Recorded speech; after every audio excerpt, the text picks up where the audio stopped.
Buenas Bien, tardes a muy todas y a bien. todos. En esta ocasión, el profesor Raúl Meléndez, filósofo y profesor de filosofía de la Universidad Nacional de Colombia, entre muchas cosas más, hablará sobre Wittgenstein. Bueno, Confróntese surge debido a que al escribir un artículo nos remitimos siempre a ideas de otros autores. Cuando lo hacemos, podemos poner entre paréntesis el nombre del autor, el año de publicación del texto y la página donde dice aquello que nosotros parafraseamos. Antes de todo esto, escribimos, no obstante, la abreviatura CF, que significa confróntese. A lo largo de este ciclo de charlas, profesores y profesoras de filosofía han hablado de las ideas principales de autores como Heidegger, Montaigne, Kant y Miranda Fricker. Y bueno, al igual que cuando escribimos un artículo, esperamos que ustedes puedan confrontar las presentaciones de estos docentes con los planteamientos de los autores a trabajar. Así que muchas gracias, profesor Raúl, por aceptar nuestra amable invitación. Muchas gracias por la invitación. A Wendy, Joseph, Sergio, a todo el equipo de Saga. Me siento muy honrado y muy contento de estar con ustedes. Bueno, para esta charla sobre Wittgenstein he escogido un tema que es central en todo el pensamiento filosófico de Wittgenstein, desde sus escritos más tempranos hasta su obra tardía, que es, bueno, la ética y la estética. Wittgenstein siempre consideró que ética y estética estaban íntimamente relacionadas, incluso como veremos en su primera obra, el Tractatus, afirma que son esencialmente lo mismo. Bueno, sus posiciones sobre lo ético y lo estético, las posiciones de Wittgenstein sobre lo ético y lo estético están a su vez muy relacionadas con una distinción que él hace muy tajantemente en su pensamiento temprano entre el ámbito de los hechos y el ámbito de los valores. Y una distinción que es como heredera de esta distinción, una distinción que él usa ya más en su obra tardía entre hechos y maneras de ver los hechos, o hechos y actitudes frente a los hechos. Bien, el plan de esta charla, bueno, voy a dividirla en dos partes. En una primera parte voy a hablar del punto ético del Tractatus, la primera obra de Wittgenstein. Ese punto ético se puede resumir muy concisamente en la frase lo ético es inefable o lo ético es indecible o lo ético es inexpresable en el lenguaje. Y esta idea de Wittgenstein de que lo ético no se puede expresar en el lenguaje depende, como veremos más adelante, de algunos supuestos acerca del lenguaje y su relación con la realidad. En particular, el supuesto de que la función esencial del lenguaje y de las proposiciones del lenguaje es representar o figurar estados de cosas que son los que constituyen lo real, estados de cosas y hechos que son lo que constituye lo real. Y por otro lado, otro supuesto en el que se apoya Wittgenstein para afirmar la inefabilidad de lo ético es que digamos, lo ético tiene que ver esencialmente con valores o con valoraciones morales, y los valores no hacen parte de ese mundo de estados de cosas y hechos que es figurado por el lenguaje. Entonces, el valor ético es algo que está más allá del mundo, que puede ser representado por el lenguaje. Bueno, entonces, ese sería, en esta primera parte vamos a tratar de aclarar este punto ético del Tractatus. Y en una segunda parte, pienso abordar la pregunta de si cambia este punto ético tras el abandono de la imagen del lenguaje como espejo de la realidad o como representación figurativa de la realidad. Es, bueno, bien sabido que Wittgenstein, años después de haber publicado el Tractatus, cuando vuelve a la filosofía, habiéndose dedicado algunos años a otras cosas,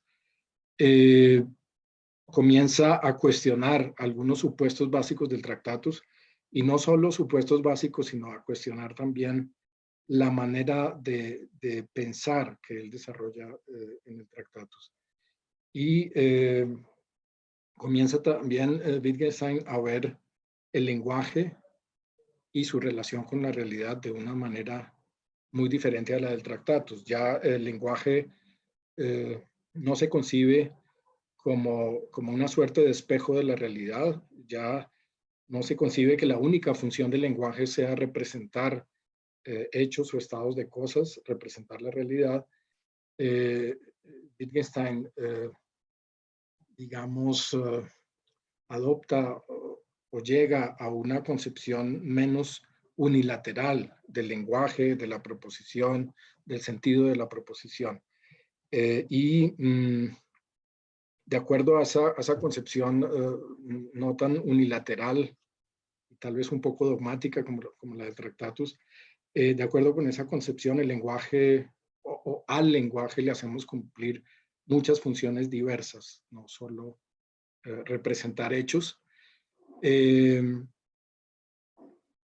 Y bueno, eso tiene, digamos, como consecuencia que ya no es un requisito para que una proposición tenga sentido, que sea una figura de un estado de cosas o de un hecho.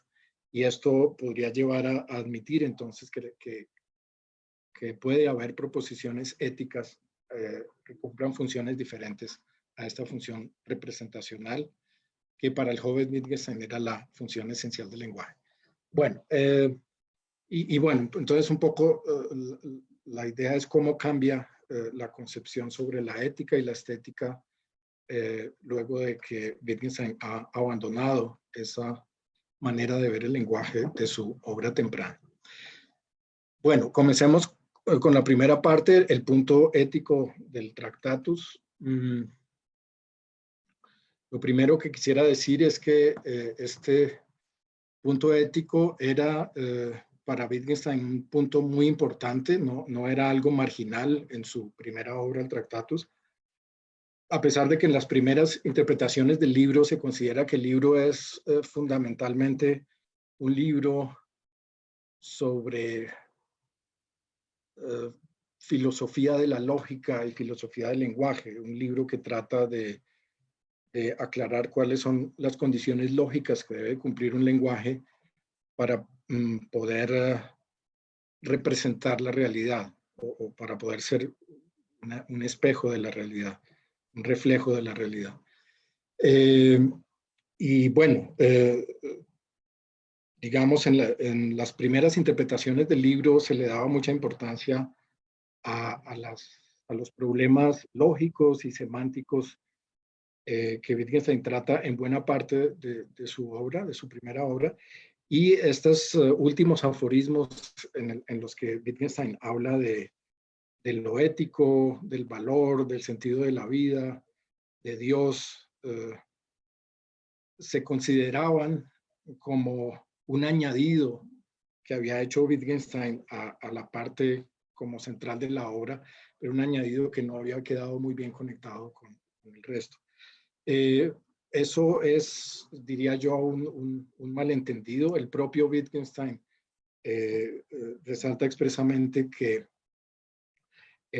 la lógica y la ética están íntimamente conectadas en su pensamiento temprano y que, pues en el caso particular del Tractatus, su primera obra, el punto ético del libro no es algo marginal, sino es algo central. Entonces, vamos a leer este pasaje de una carta que Wittgenstein le escribe a Ludwig Vicker, que era un posible editor del Tractatus, a quien Wittgenstein quería persuadir de que valía la pena publicar el libro.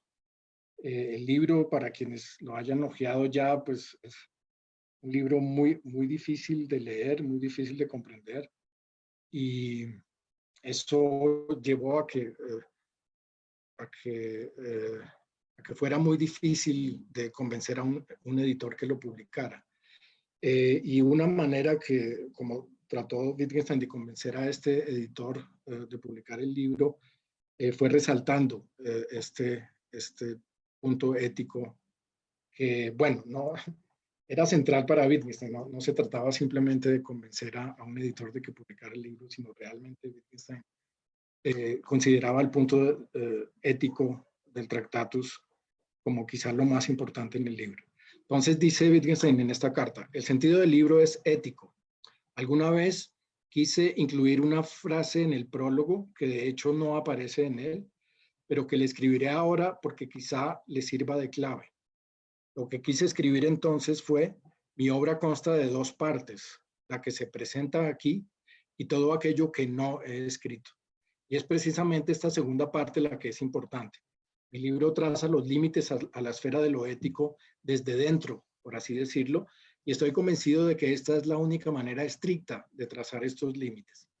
Dicho brevemente, creo que todo aquello sobre lo cual muchos hoy parlotean, lo he logrado poner finalmente en su lugar, guardando silencio acerca de ello. Le aconsejaría ahora leer el prólogo y el final, puesto que son ellos los que expresan con mayor inmediatez el sentido del libro. Bueno, yo pues voy a seguir esta recomendación de Wittgenstein de pues centrarme en algunas líneas del prólogo y en algunos aforismos del final del Tractatus para aclarar este punto ético. Aquí está resaltado y bueno, se trata de, en algún sentido que quizá en la carta misma no sea muy claro, de trazar límites a lo ético desde dentro. Espero que más adelante en la charla se comprenda un poco mejor qué quiere decir esto. Bien, entonces comencemos mirando algunas líneas del prólogo. En el prólogo, así como en la carta, o en el pasaje de la carta que acabamos de leer, Wittgenstein quiere formular cómo entiende el sentido del libro. Aquí lo formula también haciendo referencia al trazar límites, pero no se refiere expresamente a lo ético. Entonces dice Wittgenstein en el prólogo, ¿cabría acaso resumir el sentido del libro en las palabras, lo que siquiera puede ser dicho claramente, y de lo que no se puede hablar hay que callar? El libro quiere pues trazar un límite al pensar, o más bien no al pensar, sino a la expresión de los pensamientos, porque para trazar un límite al pensar tendríamos que poder pensar ambos lados de este límite. Tendríamos en suma que poder pensar lo que no resulta pensable. Así pues, el límite solo podrá ser trazado en el lenguaje y lo que reside más allá del límite será simplemente absurdo. Bueno, esta manera de expresar el sentido del libro puede sí, traernos a la memoria ese propósito de Kant de trazarle límites a la razón, de hacer una crítica de la razón, crítica en el sentido de trazar límites. Aquí sí, Wittgenstein parece que quiere hacer algo parecido y sin embargo advierte expresamente que no va a trazar límites al pensar o a la razón, sino que los va a trazar en el lenguaje. Pero trazarlos en el lenguaje es una manera de trazar límites a la razón o al pensar en la medida en que los pensamientos sean, como piensa el Wittgenstein del Tractatus, que todos los pensamientos se puedan expresar en proposiciones del lenguaje. Y la razón que da para preferir hacer esa crítica o trazar esos límites al lenguaje y no al pensamiento es que si los trazara al pensamiento probablemente tendría que saltarse esos límites, por así decirlo. Para trazar un límite al pensar tendría que decir entonces que hay dentro de ese límite y que hay más allá de ese límite, pero más allá de ese límite está algo que no podemos pensar. No es claro, sin embargo, que trazar los límites en el lenguaje evite ese problema y como veremos más adelante, en realidad no lo evita. Wittgenstein, al tratar de trazar límites al lenguaje, es decir, al trazar límites a lo que se puede expresar con sentido en el lenguaje, y cuando se habla de lenguaje, hay que advertirlo de entrada, no se trata de límites, digamos, de lo que se puede expresar en un idioma específico, ni mucho menos, sino trazar límites al lenguaje en general, es decir, a lo que se puede expresar con sentido en cualquier lenguaje posible. Sí, como decía, vamos a ver que Wittgenstein, al trazar estos límites, tiene que chocar contra ellos, tiene que tratar de decir lo que no se puede decir, y finalmente tendrá que reconocer al final de la obra que en su intento de trazar límites al lenguaje ha tenido que ir más allá de ellos, ha tenido que tratar infructuosamente, por supuesto, de decir algo que no se puede decir. Bien, miremos ahora sí, de manera gráfica cómo Wittgenstein realiza esta crítica del lenguaje en el Tractatus. En uno de los aforismos del Tractatus dice: los límites de mi lenguaje significan o son los límites de mi mundo. Quizá más adelante diga algo sobre el uso de este posesivo mi, que puede resultar, digamos, puede llamar la atención, que hable de mi lenguaje y de mi mundo, en vez de decir los límites del lenguaje son los límites del mundo. Pero bueno, la idea que se expresa en este aforismo es que estos límites del lenguaje y del mundo coinciden, y esto tiene que ver con ese supuesto básico del Tractatus de que el lenguaje es una representación de lo real. Es como una imagen, o en algún sentido un poco abstracto, es como una copia de la realidad. Una idea que ya muchos filósofos antiguos sostenían acerca de la relación entre lenguaje y realidad. Y en la medida en que el lenguaje sea una especie de copia o reflejo o espejo de la realidad, los límites del lenguaje tienen que ser también como un reflejo de los límites de la realidad. Bien, aquí pues trato de presentar en esta diapositiva la manera como Wittgenstein concibe en el Tractatus la relación entre lenguaje y realidad. El lenguaje consta de proposiciones, fundamentalmente, y esas proposiciones son combinaciones de nombres. Una proposición se forma cuando tomamos nombres y los relacionamos de cierta manera en la proposición. Aquí habría un ejemplo pues, un poco abstracto de una proposición. A, B y C serían nombres. R quiere decir que ponemos en relación esos nombres de cierta manera en la proposición.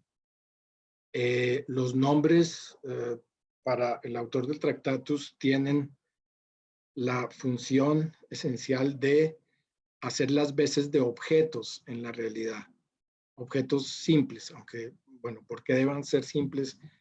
No nos vamos a detener mucho en eso porque nos llevaría demasiado lejos. Entonces, los nombres en la proposición, en este caso A, B y C, harían las veces de los objetos nombrados o designados por ellos, que son estos como formas de color que he puesto aquí. Al relacionar los nombres A, B y C en una proposición de cierta manera, porque habría varias maneras de relacionar nombres en una proposición. Al relacionarlos de cierta manera, lo que está diciendo la proposición es que los objetos nombrados están relacionados en la realidad también de cierta manera, que corresponde a la manera como están estructurados en la proposición los nombres. Entonces, para decirlo brevemente, la proposición es como una especie de modelo de una combinación de objetos. Modelo incluso en el sentido, pues a veces me gusta usar esta comparación que puede ser ilustrativa, como los modelos que uno construye en un Lego. Hay unas piezas, hay unas piezas básicas del juego que son como de una función análoga a los nombres en el lenguaje, y combinando esas piezas, juntándolas de ciertas maneras, podemos hacer diferentes modelos de cosas reales. De una manera similar se concibe el lenguaje en el Tractatus. Las proposiciones son como pequeños modelos de estados de cosas que son combinaciones de objetos. Y bueno, las proposiciones pueden ser verdaderas o falsas, de acuerdo pues, a la lógica clásica proposicional que se asume en el Tractatus. Las proposiciones pueden ser verdaderas o falsas. Las proposiciones verdaderas serían figuras de combinaciones de objetos que sí se dan efectivamente y que Wittgenstein llama hechos. Y las proposiciones falsas son combinaciones de objetos que no se dan efectivamente en la realidad y que son meramente posibles. La realidad o espacio lógico, a veces también utiliza Wittgenstein este término, está constituida entonces por todas las posibles combinaciones de objetos. Y Wittgenstein dice que las combinaciones posibles de los objetos están determinadas por la forma lógica de los objetos. O sea, no todos los objetos, en principio, no todos se pueden combinar de cualquier manera. Hay combinaciones que son posibles y otras que no lo serían. Fuera de la realidad, pues está eso que no podemos expresar en el lenguaje, que no podemos entonces tampoco pensar y que sería lo imposible, o sea, combinaciones de objetos que no son posibles. Y fuera del lenguaje está, sí, lo inexpresable, lo que si quisiéramos expresar carecería de sentido, y Wittgenstein incluye en esto que es inexpresable a la lógica, la ética, la estética, lo místico, lo religioso.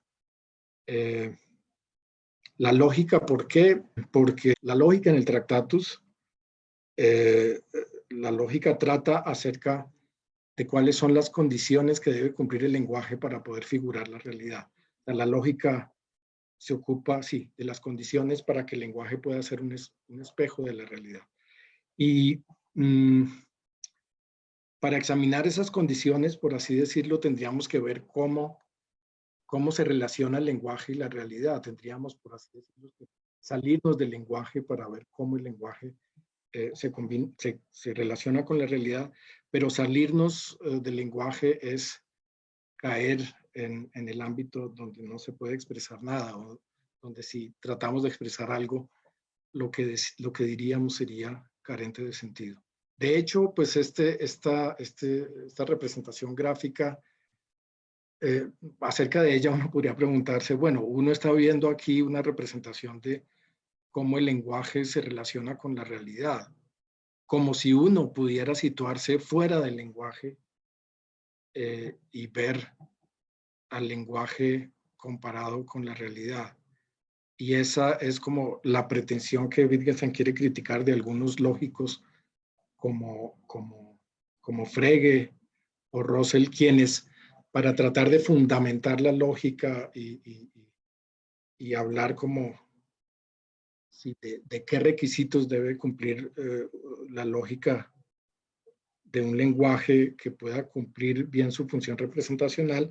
Para hablar de esos requisitos, el lógico tiene que tratar de salirse del lenguaje, pero ese intento de salir del lenguaje es vano, resulta en tratar de decir algo que no se puede decir. Y bueno, más adelante vamos a ver por qué la ética y la estética y lo místico y lo religioso también son inexpresables. Para ello, pues nos vamos a mirar algunas de las proposiciones o aforismos finales del tratado. Voy a tratar de ir un poco más rápido.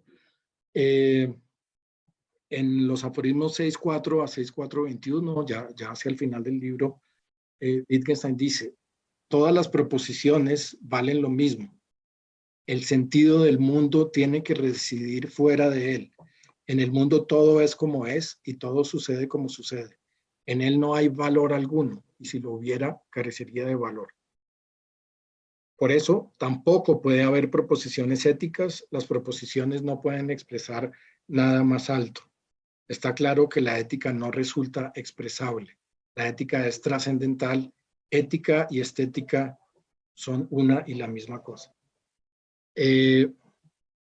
Bueno, aquí creo que se ve claramente que para afirmar que la ética es inexpresable, que no hay proposiciones éticas, que la pretensión de expresar algo ético cae en el sinsentido, en el absurdo. Para sostener eso, Wittgenstein se apoya en una distinción entre hechos y valores. Aquí una razón que él da para decir que la ética es inexpresable es que el sentido del mundo está fuera del mundo. Más adelante trataremos de aclarar esto. O el valor del mundo también residiría fuera del mundo. O sea, en el mundo de los hechos no hay valores, en particular no hay valores morales o valores estéticos, que es lo que se quisiera expresar con las proposiciones de la ética o la estética. Y puesto que el lenguaje se limita a representar lo que hay en el mundo, y en ese mundo no están los valores morales ni los valores éticos, es por eso que la ética y la estética son para Wittgenstein inexpresables. No pertenecen al mundo de los hechos y estados de cosas que es de lo único de lo que podríamos hablar en el lenguaje. La inefabilidad de lo ético, resumiendo un poco lo anterior, se sigue entonces en el pensamiento del joven Wittgenstein de dos supuestos básicos. Primero, la distinción tajante entre valores por un lado y hechos y estados de cosas por el otro lado. Los hechos y estados de cosas son lo contingente, lo contingente en el sentido de que todo hecho que se dé en el mundo podría no haberse dado. No hay ningún hecho que se dé necesariamente en el mundo. Todos los hechos son contingentes. Si un hecho en el mundo es que, no sé, que yo tengo un lápiz en mi mano derecha, ese hecho es contingente porque podría no haber tenido un lápiz en mi mano derecha, y por eso toda proposición, la proposición que representa ese estado de cosas de un lápiz en mi mano derecha, toda proposición puede ser verdadera o falsa. Siempre tiene esos dos polos. No hay proposiciones que sean necesariamente verdaderas, que no puedan ser falsas, porque lo que figura en las proposiciones es contingente. Lo que figura una proposición podría darse o no darse, y es de ese darse que depende que la proposición sea verdadera. Esto lo resalto porque, digamos, yo creo que la idea de que no hay valores en el mundo, que en el mundo todos los hechos son puras, están como en el mismo nivel, son como neutros, no hay una distinción entre los hechos y por lo tanto tampoco entre las proposiciones en cuanto a su valor.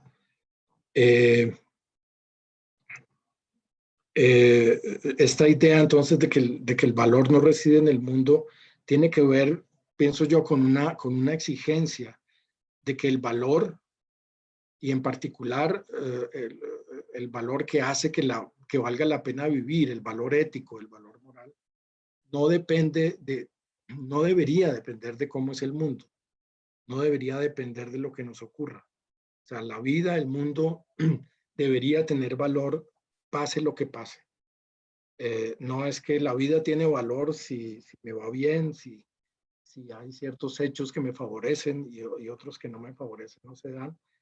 Y si no, la vida no tiene sentido ni valor. Creo que esta idea de que el valor no reside en los hechos está conectada con esa exigencia de que el valor no debe depender de lo contingente. Es decir, está conectada con la pretensión de alzarnos por encima de lo contingente a la hora de buscar lo que da sentido o valor a la vida y al mundo. Aquí hay como cierta afinidad con la moral estoica. Para los estoicos también el bien o la virtud eran bien y virtud morales, y por lo tanto lo que normalmente consideramos como bienes, por ejemplo la riqueza, la buena salud, el poder político para algunos, etcétera, esos eso que normalmente consideramos como bienes no son realmente bienes, y quizá una razón que sería similar a la razón que tiene Wittgenstein para decir que el valor no está en el mundo.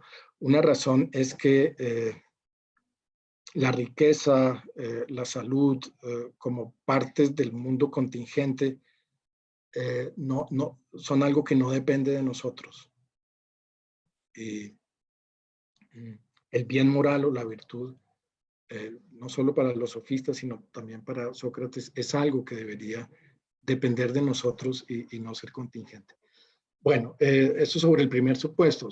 Y el segundo es lo que ya habíamos resaltado antes, la idea de que para que una proposición tenga sentido, ella ha de representar hechos o estados de cosas. Es decir, la concepción figurativa de la proposición o la imagen del lenguaje como espejo de la realidad. Eso y la distinción hecho y valor son los dos supuestos principales en los que se apoya esta idea de que lo ético es inefable. Bien, también hacia el final del Tractatus, Wittgenstein escribe lo siguiente: de la voluntad. A veces habla del yo metafísico como si fuera lo mismo que la voluntad. Entonces, de la voluntad o el yo, pero entendido en un sentido no empírico o psicológico, sino metafísico, de la voluntad como soporte de lo ético no cabe hablar. Y la voluntad como fenómeno solo interesa a la psicología. Si la voluntad buena o mala cambia el mundo, entonces solo puede cambiar los límites del mundo, no los hechos, no lo que puede expresarse mediante el lenguaje. En una palabra, el mundo tiene que convertirse entonces en otro enteramente diferente, tiene que crecer o decrecer, por así decirlo, en su totalidad. El mundo del feliz es otro que el del infeliz. Bueno, para aclarar un poco estas líneas, yo diría en primer lugar, sí, que está esta idea de que el soporte o incluso la fuente de lo ético y de las valoraciones éticas está en la voluntad, que es lo mismo que el yo para Wittgenstein, pero es un yo, y esto lo afirma en otras partes del Tractatus, es un yo que no hace parte del mundo. No es el yo como fenómeno empírico que solo interesa a la psicología, como dice aquí más adelante, sino quizá volvamos aquí a esta diapositiva, es como este yo del que se habla cuando se habla de los límites de mi lenguaje y los límites de mi mundo. Es como un yo que conecta lenguaje y realidad, que proyecta el lenguaje sobre la realidad para que el lenguaje pueda figurar la realidad, y es un yo que en la medida en que es el yo, digamos, que se representa la realidad a través del lenguaje, es un yo que no hace parte de la realidad, sino que se sitúa, según Wittgenstein, en el límite del mundo. Y es por eso que no se puede hablar de ese yo, porque así como no se puede hablar de los valores porque no hacen parte de la realidad, esa voluntad que es fuente de las valoraciones éticas también está fuera del mundo, y entonces en un lenguaje que es copia del mundo no se puede hablar de la voluntad o del yo. Pero dice Wittgenstein, la voluntad buena o mala cambia el mundo, pero no cambia los hechos, sino solo los límites del mundo. Y una imagen con la cual Wittgenstein trata de expresar esto es: la voluntad puede hacer que el mundo, sin cambiar ninguno de sus hechos, porque para Wittgenstein la voluntad, estando fuera del mundo, no puede tener como efectos causales en los hechos del mundo, no puede modificar los hechos del mundo. Es una voluntad metafísica y no psicológica. Esa voluntad, si bien no puede cambiar los hechos del mundo, sí puede hacer que el mundo sea completamente distinto. Puede hacer que el mundo se convierta en otro enteramente distinto, que decrezca o decrezca en su totalidad. Y eso es lo que hace la diferencia entre el mundo de la persona feliz o virtuosa y de la persona que no es feliz. Es un poco, para ponerlo en términos, espero, más claros y menos metafísicos, Es como si hubiera un yo que pudiera ver el mundo en su totalidad y por eso tendría que estar situado en el límite del mundo y no dentro del mundo para poder contemplarlo en su totalidad. Es como si, dependiendo de la manera, es como si lo ético dependiera de esa manera que tiene el yo o la voluntad de ver el mundo. Es como si lo moral, lo ético dependiera de la actitud que tiene esa voluntad o ese yo frente al mundo lo ético no dependería entonces de los hechos, sino de la manera como ve los hechos ese yo que puede contemplar el mundo en su totalidad. Y bueno, una manera de aclarar por qué eso puede hacer la diferencia entre el feliz y el que no es feliz. Sí, yo creo que es comprensible hasta cierto punto, por lo menos que, digamos, que dos personas que vivan en el mismo mundo y que tengan entonces que enfrentarse a los mismos hechos en ese mundo, que haya una diferencia grande en cuanto a si uno es más feliz o no, y que esa diferencia dependa no de que los hechos sean más favorables para uno o para otro, porque los hechos son los mismos para ambos, sino de la manera como ven los hechos ambas personas. Como si el mundo adquiriera una coloración en virtud de la forma como lo contempla esa voluntad o ese yo, y es de esa coloración que depende que nuestra vida en ese mundo sea feliz o no feliz. Bien, una manera de ponerlo entonces es las valoraciones éticas o estéticas no alteran los hechos, que son lo expresable en el lenguaje, pero pueden alterar el mundo como un todo, su valor y su sentido. Tales valoraciones muestran la actitud que asume la voluntad frente al mundo de los hechos considerados en su totalidad, la manera de ver los hechos. Por ello, aunque el mundo del feliz y del infeliz consten exactamente de los mismos hechos, ellos vistos como un todo en su valor, en su sentido, son totalmente diferentes para uno y otro, como son diferentes la manera de vivir del feliz y del que no es feliz. Aquí también hay como cierta cercanía con la moral estoica, con esta idea de que lo que nos hace felices o infelices o lo que hace que seamos virtuosos o no virtuosos no son los hechos que no dependen de nosotros, sino la manera como nos representamos los hechos. Y para los estoicos, la filosofía como una forma de vida consiste en un trabajo sobre esa manera de representarnos los hechos. Y de ello depende que sí, el filósofo alcance o no alcance la virtud. Bueno, miremos ahora un pasaje de los cuadernos filosóficos, cuadernos que escribió Wittgenstein cuando estaba en la Primera Guerra Mundial. Él se alistó como soldado voluntario en el ejército austriaco y mientras estaba en la guerra escribía estas reflexiones sobre la lógica, la ética, que luego fueron publicados en el tratado. Y en uno de sus cuadernos anota Wittgenstein, esto pues lo cito aquí para aclarar un poco cómo ve Wittgenstein la relación entre ética y estética. Dice, la obra de arte es el objeto visto sub specie eternitatis y la buena vida es el mundo visto sub specie eternitatis. Esta es la conexión entre arte o estética y ética. La manera usual de ver las cosas, ve los objetos, por así decirlo, desde en medio de ellos, la visión sub specie eternitatis desde fuera. Entonces, en ambos casos, en el caso de la ética y la estética, o de las valoraciones éticas y las valoraciones estéticas, en ambos casos, estas valoraciones, digamos, están conectadas con esa posibilidad de ver, por un lado, el mundo desde el punto de vista de la eternidad, o sea, desde el punto de vista de fuera del mundo espaciotemporal, Y en el caso de la estética, las valoraciones estéticas dependerían de la posibilidad de ver ya no el mundo completo en su totalidad, sino un objeto.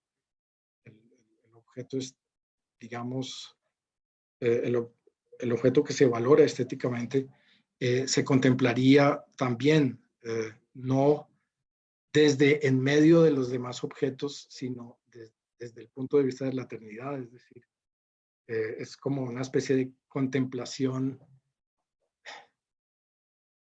como pura y desinteresada del objeto, eh, así como la ética, sí, se vincularía con una contemplación pura y desinteresada del mundo de los hechos. Bueno, aquí pues tengo esta imagen traje esta imagen de un eclipse de sol. Pues, me pareció interesante una comparación que hace Iris Murdoch en un artículo sobre la distinción hecho y valor, un artículo muy recomendable en el que pues en una parte expone algunas de estas ideas del Tractatus sobre la ética y la estética, y en una parte también trata de cuestionar un poco esa distinción entre hecho y valor, diciendo, para resumirlo así muy brevemente, la crítica de Iris Murdoch es que el problema con esa distinción tan tajante que hacen algunos como Wittgenstein entre hechos y valores es que los hechos, es que sí, nosotros también apreciamos moralmente los hechos o los valoramos. Los hechos no son entonces tan independientes de los valores, y ahí se apoya Iris Murdoch en una imagen, la imagen platónica de la idea del bien como una especie de, comparada a una especie de sol o fuego o luz que ilumina todo el mundo empírico. Bueno, pero de Iris Murdoch simplemente quería recoger una comparación que ella sugiere que me pareció interesante entre esta manera como el valor ético tendría su fuente en la forma como un sujeto que está en el límite del mundo ve el mundo. Y es como si, bueno, aquí en la imagen del eclipse, como si el mundo de hechos lo pudiéramos, el mundo de los hechos lo pudiéramos representar con este como sol opacado, y como si esta luz que rodea el mundo de los hechos fuera, perdón, fuera ese valor moral o esas valoraciones morales que tienen su fuente en la voluntad y que vienen de fuera del mundo, no hacen parte del mundo. Bueno,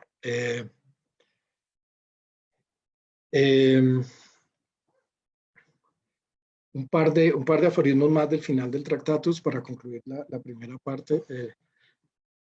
Dice en el aforismo 6.44 Wittgenstein, no cómo sea el mundo es lo místico, sino que sea.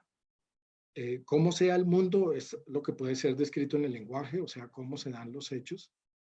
Eso es lo que se puede describir en el lenguaje. Pero aquí Wittgenstein habla de lo místico como, o sea, podríamos decir como una especie de asombro de que el mundo existe. Independientemente de cómo es el mundo, que el mundo exista es lo místico, que sea, no cómo sea. En la conferencia sobre ética, unos años más tarde, va a volver Wittgenstein sobre este ejemplo de lo místico y lo ético, y va a hablar justamente del asombro ante la existencia del mundo, como, sí, una especie de ver el mundo como un milagro. Ese sería un ejemplo para Wittgenstein de una proposición ética. ¿Sí? El mundo es un milagro, o es un milagro que el mundo exista, que el mundo sea. Pero inmediatamente Wittgenstein aclara, eso es tratar de decir algo que no tiene sentido. yo no me puedo asombrar de la existencia del mundo, porque, digamos, tal como normalmente usamos el concepto de asombro, uno se asombra de algo o de que algo ocurra porque uno esperaría que no ocurriera y ocurre. Entonces uno se asombra, no sé, de haber visto, no sé, un perro que tiene 5 patas o algo así. Uno esperaría que tuviera 4 y se asombra porque tiene 5. Entonces, cuando uno usa el concepto de asombro, el objeto del asombro es, digamos, aquello que nos asombra es algo que podría no darse y más aún que esperaríamos que no se diera. Pero cuando uno habla de que uno se asombra de que el mundo exista, ¿acaso podemos imaginarnos que el mundo no exista?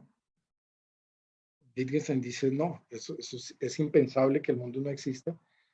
Entonces, digamos, eso es una manera como Wittgenstein trata de mostrar que el concepto de asombro está mal usado cuando uno dice me asombro de la existencia del mundo. Dice Wittgenstein, como si uno quisiera decir que se asombra de una tautología o de algo que necesariamente es así, y es que el mundo exista, no podemos imaginarnos que el mundo no exista.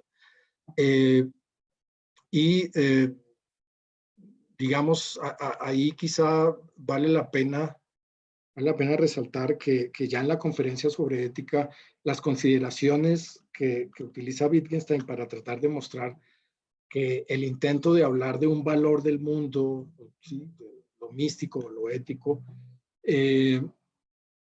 ese intento resulta en sinsentidos, en absurdos.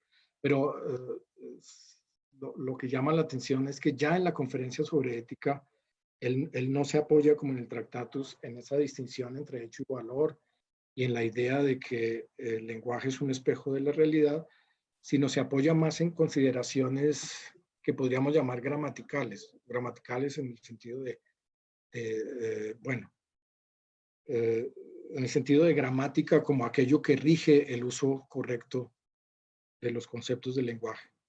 Entonces, habría como una especie de regla gramatical que rige el uso del concepto de asombro, y cuando tratamos de decir que nos asombramos de que el mundo exista, esa regla gramatical se viola y por eso no estamos diciendo algo con sentido. De todas maneras, todavía en la conferencia sobre ética, Wittgenstein sigue sosteniendo que las proposiciones éticas son proposiciones aparentes, son pseudo proposiciones, son proposiciones que si uno las examina con cuidado, no tienen sentido. Bueno, y en otro aforismo dice Wittgenstein, sentimos que aún, no una, sino aún, cuando todas las posibles cuestiones científicas hayan recibido respuesta, nuestros problemas vitales todavía no se han rozado en lo más mínimo. Por supuesto que entonces ya no queda pregunta alguna y esto es precisamente la respuesta. La solución del problema de la vida se nota en la desaparición del problema. ¿No es esta la razón por la que personas que tras largas dudas llegaron a ver claro el sentido de la vida no pudieron decir entonces en qué consistía tal sentido? Lo inexpresable ciertamente existe, se muestra, es lo místico. Bueno, cito este pasaje para resaltar dos cosas. Una, la manera como la tesis como central del Tractatus de que lo ético es inexpresable en el lenguaje está conectada con una posición anticientificista de Wittgenstein. Lo ético es inexpresable en el lenguaje y podríamos añadir lo ético es inexpresable en el lenguaje de las ciencias, que es el lenguaje con el que tratamos de representar y explicar los hechos.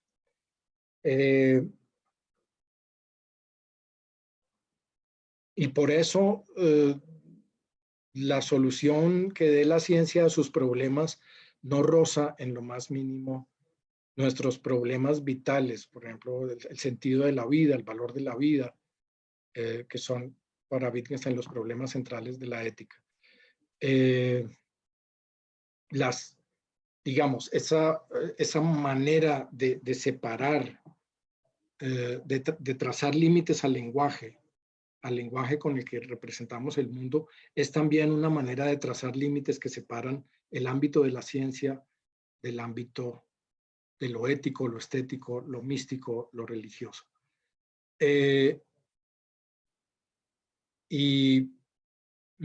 Bueno, vale la pena de todas maneras aclarar que esos límites no los traza Wittgenstein con el mismo propósito que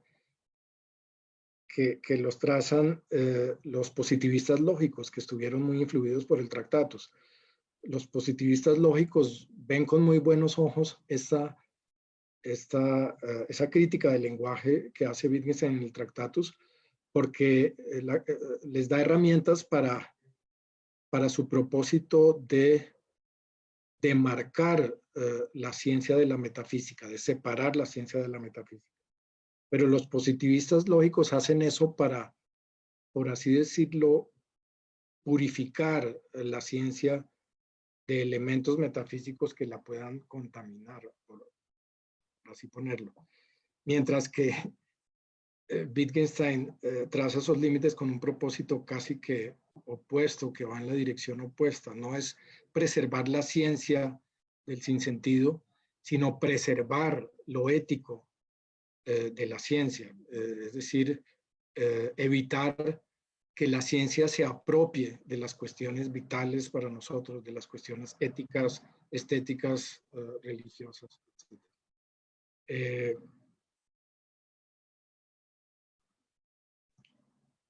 Bueno, quería hablar también muy brevemente, pero no sé si alcance a presentar todas las diapositivas.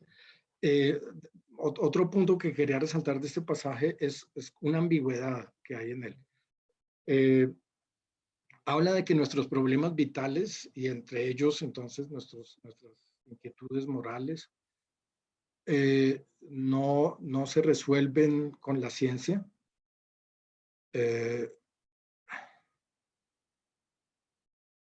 Pero añade que las preguntas que se pueden plantear legítimamente en el lenguaje del Tractatus, o como se lo concibe en el Tractatus, son justamente las preguntas científicas. Entonces, los problemas vitales en realidad no se pueden formular, los problemas éticos no se pueden formular. Quedan, por así decirlo, eliminados, quedan como, sí, quedan vistos o concebidos como intentos de decir algo que no se puede decir. Y lo que dice Wittgenstein aquí entonces es, no hay en realidad problemas éticos. Y eso es precisamente la respuesta a esos problemas éticos. Y una manera de entender eso es como, sí, si usted está preocupado por esas inquietudes, el sentido de la vida, el valor de la vida, el propósito de la vida, eso no se puede formular con sentido en el lenguaje. Si usted lo formula, se está enredando, está chocando contra los límites del lenguaje, está cayendo en una confusión. Y la solución sería no plantearse esas preguntas, vivir sin estarse atormentando por esas preguntas, por esos problemas vitales. Y sin embargo, en el siguiente párrafo habla de personas que se han inquietado por el sentido de la vida y que han encontrado ese sentido de la vida, que lo han llegado a ver claro, pero que no lo pueden expresar. Entonces, hay como esa ambigüedad, como de, lo ético es algo que en tanto no se puede expresar en el lenguaje, digamos, no habría problemas éticos. Pero por otro lado está la idea más bien de que sí hay problemas éticos y sí hay una solución a esos problemas éticos, pero esa solución no se puede expresar en el lenguaje. Yo me inclino por lo segundo como interpretación de lo que quiere decir Wittgenstein, y cuando dice que no hay problemas éticos en realidad porque no se pueden formular en el lenguaje, lo que está diciendo es que no son problemas para la razón, que no son problemas para la ciencia, pero en algún sentido sí son problemas para la vida. Sí, y quizá la manera de encontrarle solución es a través de la manera como vivimos y no de una teoría o de una indagación científica o algo así. Bueno, la segunda pregunta voy a tener que correr un poco porque ya me he extendido demasiado en la primera parte. La segunda parte tenía que ver con, bueno, ¿qué pasa con la ética y la estética cuando Wittgenstein ha abandonado esa manera de ver el lenguaje y su relación con la realidad? Ya no el espejo de la realidad, aquí como ilustrado eso con esta litografía de Escher, con una persona viendo, pues, por lo menos la realidad chiquita en la que está en un espejo esférico.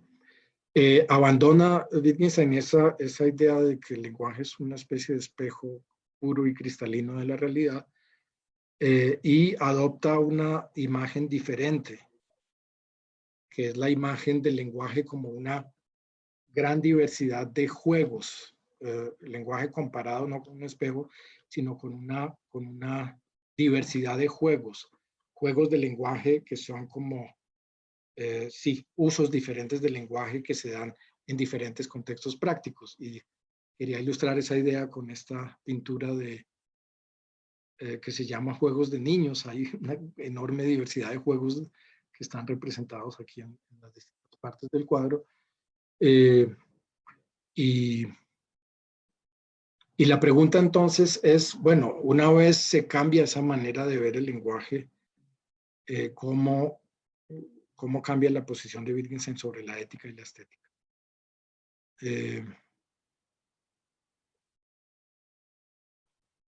A ver, voy a centrarme en algunas cosas que dice sobre la estética que podrían, como Wittgenstein mismo lo sugiere, aplicarse también a la ética.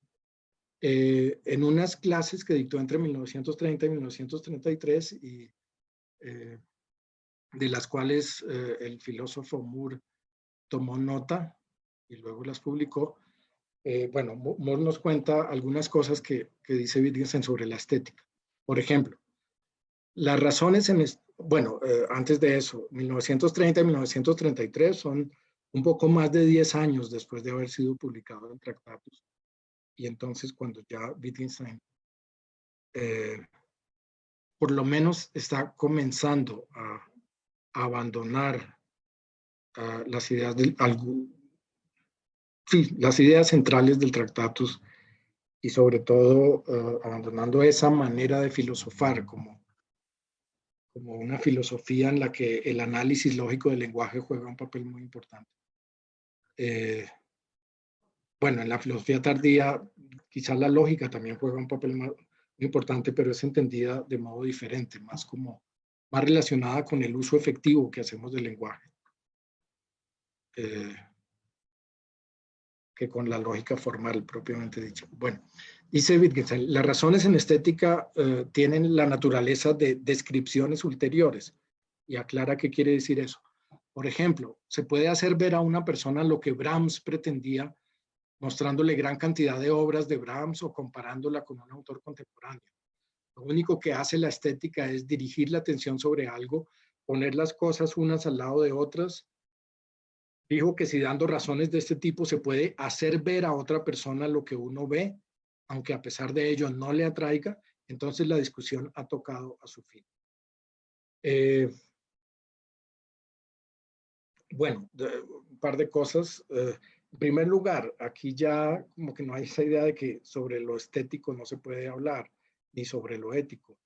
Sí se puede hablar, sí se puede, por ejemplo, tratar de hacerle ver a una persona como el sentido de una obra musical de Brahms, por ejemplo. Y lo que Wittgenstein sugiere es que eso se puede hacer a través de comparaciones. Comparaciones con otras obras del mismo autor, con obras de otros autores. Incluso en otros pasajes, Wittgenstein sugiere, uno puede tratar de aclarar el sentido de una pieza musical comparándola con un poema o con algo que no necesariamente es una pieza musical. ¿Y cuál es el objeto de esas comparaciones? Dice, dirigir la atención sobre algo. O más abajo, hacer ver a otra persona lo que uno ve, aunque a pesar de ello no le atraiga. Y bueno, tal vez una manera de entender eso, o sea, yo trataría de ponerlo en términos un poco más claros, digamos que sí, estoy hablando con un amigo de una canción que me gusta mucho. Eh, no sé, una canción de los Beatles puede ser. Y este amigo dice, no, esa canción, eh, I Am the Walrus, esa canción, yo no veo nada que valga la pena en esa canción, no me dan ganas de oírla, me aburre oírla. Y yo le digo, no, yo quisiera oírla todos los días, es una canción excelente, es increíble, es grandiosa esa canción. Y probablemente la diferencia está, para conectar con algunas cosas que dicen aquí, que yo veo algo en esa canción que hace que yo la aprecie, que la considere una muy buena canción, y la otra persona no ve ese algo. Y una manera de tratar de cambiar la apreciación que tiene mi amigo de la canción, de llevarlo a que comparta mi, sí, mi amor por esa canción o mi aprecio enorme por esa canción, una manera de tratar de hacerlo es tratar de que esa otra persona vea lo que yo veo en la canción, lo que para mí la hace tan buena. Ahora, no es algo que de pronto uno pueda expresar en palabras fácilmente, pero un poco la sugerencia aquí de Wittgenstein es, a través de comparaciones, usted puede tratar de llevar a otra persona a que vea un aspecto de esa canción que antes no veía y que cambie entonces su apreciación estética de ella. Eso es como el sentido de las comparaciones en la estética, de lo que él llama las razones en estética o las descripciones ulteriores. Y es claro que en el terreno de la moral se podría sí, decir algo parecido. Si yo estoy en una discusión con alguien y digo, mire, lo que hizo esta persona fue realmente muy injusto, y el otro dice, no veo porque usted dice que es injusto, no me parece injusto.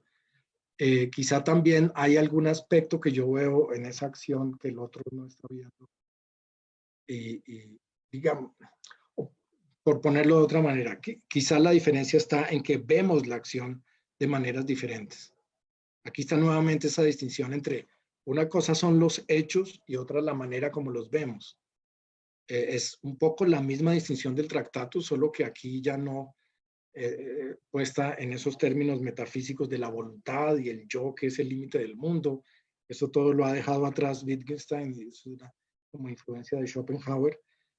Ahora, digamos, con un tipo de discurso no tan metafísico, más aterrizado, por así decirlo, está también usando esa distinción entre los hechos y las maneras de verlos, y las maneras de verlos sería lo que tiene significación ética o estética, o aquello de lo que dependen la significación ética o estética. Y también cambia la idea de que lo ético y lo estético es inefable. O sea, de que debemos callar sobre esas cosas. Un poco el punto de Wittgenstein en el tratado será, sí, callar pues, porque eso además implica que la ciencia no se apropie de esas cosas, que no teorice sobre esas cosas, ni la filosofía tampoco. Pero aquí la distinción, hechos y maneras de ver, pues la conecta Wittgenstein con una especie de arte de la comparación. A través de la comparación yo puedo llevar a una persona a que vea un hecho de una manera diferente o un fenómeno de una manera diferente y que entonces lo aprecie, ya sea estética o moralmente, de una manera diferente. Bueno, este es como el punto central. Aquí hay como algunas cosas que yo me puedo saltar y llego al final para dejar tiempo para preguntas, que es una comparación también que yo quiero hacer para quizá aclarar un poco más esta idea de la importancia de la comparación en la estética y la ética para el Wittgenstein post-Tractatus, digámoslo así, una comparación con el tema del ver aspectos que él trabaja en sus observaciones sobre la filosofía de la psicología y en la segunda parte de las investigaciones filosóficas. Me voy a apoyar entonces en la muy célebre figura del pato conejo, una figura que se puede ver como un pato, como una figura de un pato o como una figura de un conejo. Imaginémonos, aunque puede que no sea tan fácil, pero imaginémonos que hay una persona que ve el conejo, pero no puede ver el pato. O como lo pondría Wittgenstein, ve el aspecto conejo, pero no ve el aspecto pato. Por alguna razón está como ciego a ese otro aspecto del pato. Y yo quiero hacerle ver ese otro aspecto de la figura a esta persona. De manera análoga como quería que viera ciertos aspectos en una canción a mi amigo para que la valorara diferente. Y una manera de hacerlo sería a través de comparaciones, o como dice Wittgenstein en el caso de la estética, poner unas cosas junto a otras para tratar de que fulgure un aspecto que yo no veía en algo, para que fulgure, para que súbitamente lo pueda ver. Y esto sería una manera de poner la figura pato conejo junto a otras que son claramente figuras de patos. Si la persona tenía la dificultad de ver el aspecto pato, yo le puedo decir, mire, véala ahora entre estos patos. ¿No ve como una similitud? ¿No ve que se trata de lo mismo en últimas? Y puede ocurrir que la persona ya, en virtud de estas comparaciones y de la relación que ve entre la figura ambigua con otras figuras que no son tan ambiguas, puede que vea el aspecto que no veía antes. O si no veía el aspecto conejo, entonces uno puede ponerle la figura pato conejo entre figuras de conejos para que fulgure el aspecto conejo. Lo que sugiere a veces Wittgenstein es un poco distinto a esto, es más bien poner la figura ambigua al lado de una un poco menos ambigua y luego una tercera todavía menos ambigua, etcétera, y en el otro extremo una que es claramente un conejo y que a través de esas comparaciones se pueda ver el aspecto conejo. De manera análoga, uno a través de comparaciones, pues ya no en el ámbito simple de la percepción visual, pero a través de comparaciones uno podría tratar de cambiar la manera como alguien ve un fenómeno o un hecho para que cambie su valoración moral o estética del mismo. Esto sí, bueno, dicho de manera muy rápida y quizá muy simplificada, era lo que quería decir como sobre algunas cosas que dice Wittgenstein sobre la estética después del Tractatus y bueno, con eso terminaría para ver qué preguntas hay. Muchas gracias por su atención a todos. Muchas gracias a usted, profesor. Aplausos. Profe, pues hay muchos comentarios y algunas preguntas. A mí sí me quedé como con la curiosidad de ver esas diapositivas que usted se salteó. Sí que sí, no sé, no hay presión, no hay prisa, podría profundizar en ellas si quiere. Bueno, sí. Entonces usted verá si quiere, no sé, profundizar un poquito en esas diapositivas ocultas y perdidas y vamos después resolviéndolas. Así le damos tiempo a la gente para que haga preguntas en la sección de comentarios. Ya hay algunas, pero si hay más, genial. Sí, brevemente. Es más, digamos, estas diapositivas ilustran, son como sobre otro caso en donde las comparaciones juegan un papel importante. Y un poco es como si yo estuviera también, y Wittgenstein lo hace, de hecho no es que yo me invente esto, como poner unos casos junto a otros también, que es el caso del ver aspectos en la percepción visual, con figuras como el pato conejo, el caso de la apreciación estética, el caso de la valoración moral, el caso bueno, y este caso que es otro que puedo presentar brevemente, unas críticas que le hace Wittgenstein a Fraser, el etnólogo británico, que escribió una obra monumental llamada La Rama Dorada, donde hace un estudio muy minucioso de muchos ritos, de muchas prácticas, prácticas como de culturas diferentes que tienen como orígenes remotos en el tiempo y que él indaga, ¿no? Esos orígenes. Una de esas prácticas es los festivales del fuego de Beltane. Creo que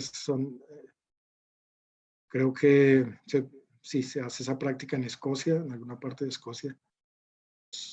Pues es un rito, no lo describo con tanto detalle, no recuerdo mucho los detalles, es un rito en que sí, personas van como bailando y corriendo alrededor de una hoguera y de pronto alguien como que es elegido al azar, como tomando como un pedazo de un ponqué, varias personas toman como un pedazo de un ponqué, y si hay cierta cosa oculta dentro de ese pedazo del ponqué, esa persona es como elegida al azar para que salte encima del fuego.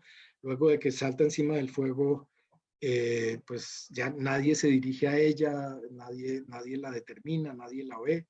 Bueno, más o menos, un rito más o menos de ese estilo. Y bueno, Wittgenstein entonces, bueno, antes de mirar lo que dice Wittgenstein, Fraser relata este rito y otros ritos, muchos, ¿no? Una enorme cantidad de ritos, y trata de encontrar como un origen común a muchos ritos, y de hecho encuentra que un origen común a muchos de esos ritos es un rito o quizá unos pocos ritos donde había sacrificios humanos. Entonces, en el caso de estos festivales del fuego de Beltane, pues rastreando el origen de esos festivales se ve que, bueno, antes se practicaban así y antes asá y asá, hasta que uno encuentra una especie de como de rito originario en el que había en realidad un sacrificio humano. A una persona la quemaban. Y bueno, Fraser, bueno, a ver, entonces lo que dice Wittgenstein sobre este caso es, está Moore contándonos qué dijo Wittgenstein en esas clases.